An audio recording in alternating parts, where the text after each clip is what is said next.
Only కార్లు ఉంటే పన్నీస్ ఉంటుంది అంతేగాని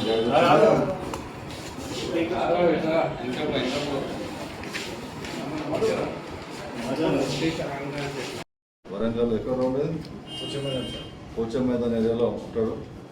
ఇతను ఏ పని మ్యారేజ్ అయిందా? భార్య ఎక్కడ ఉంటుంది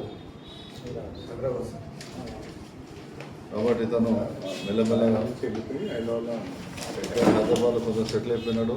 తర్వాత అతను ఇంకా బ్యాడ్ హ్యాబిట్స్కి గురైపోయి ఒక అలవాటుని మార్చుకొని ఆటో డ్రైవర్గా వస్తే డబ్బులతో సరిపోకపోవడంతో దొంగతనానికి అలవాటు పడటం. తర్వాత కొత్తగా డ్రైవింగ్ ఫీల్డ్లో ఉన్నాడు కాబట్టి రోజంతా తిరుగుతూ ఎక్కడ ఇల్లు తాళాలు వేస్తున్న పూర్తి ఉన్న కాలంలో తాళాలను పగలగొట్టి లోపల విలువలు బంగారు నగలు వస్తువులు తీసుకొని పోయి వాటిని అమ్మేసుకొని ఆ డబ్బులతోటి మళ్ళీ తాగడం జలసాగా ఖర్చు చేసుకొని చివరికి మా భారత్ టీం, తర్వాత మన కరుణాకర్, సాగర్, ఇంకెవరు భాస్కర్, ఇంకా తర్వాత మన సైబర్ టీం సల్మాన్, కృష్ణ వీళ్ళ సాగర్తోటి శ్రేయ గారి సత్యాన్ రెడ్డి శ్రేయ గారి దూరంలో కేసుని ఇతన్ని పట్టుకోవడం జరిగింది.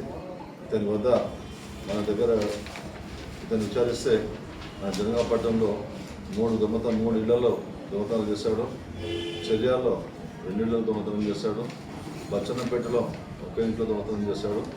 ఈ దొంగతనంలో వచ్చిన డబ్బుని కొంత అమ్మేసుకున్నాడు, కొంత జల్సులో ఖర్చు పెట్టుకున్నాడు. మిగిలిన నగలు ఇక్కడ అందరి ముందు చూపించడం జరిగింది. కాబట్టి ఇతనికి గతంలో కూడా పీడీ యాక్ట్ నమోదు చేసి జైలు పంపించారు. దాదాపు 1 ఇయర్ పాటు జైల్లో ఉన్నాడు. మళ్ళీ బయటకు వచ్చినా కూడా ఇతని పద్ధతి మార్చుకోక మళ్ళీ ఇటువంటి అఫెన్స్ చేస్తున్నాడు. కాబట్టి పాత్రికేయ మిత్రుల ద్వారా మన జనగామ పట్టణ ప్రజలకు మా విజ్ఞప్తి ఏంటంటే, ఇతన్ని దొంగని ఎవరు అనుకోరు, చూస్తే సాధారణ మనుషులాగా అనుకుంటారు, ఏదో ఆటోగా అనుకుంటారు. కానీ మనలోనే ఉంటారు, మన చుట్టూ కూర్చుంటారు, అవకాశం వచ్చినప్పుడు దొంగతనం. కాబట్టి ప్రజలు వారి వస్తువులను విలువైన వస్తువులను తగిన విధంగా జాగ్రత్త పరుచుకొని మరియు సీసీ కెమెరాలను ఏర్పాటు చేసుకొని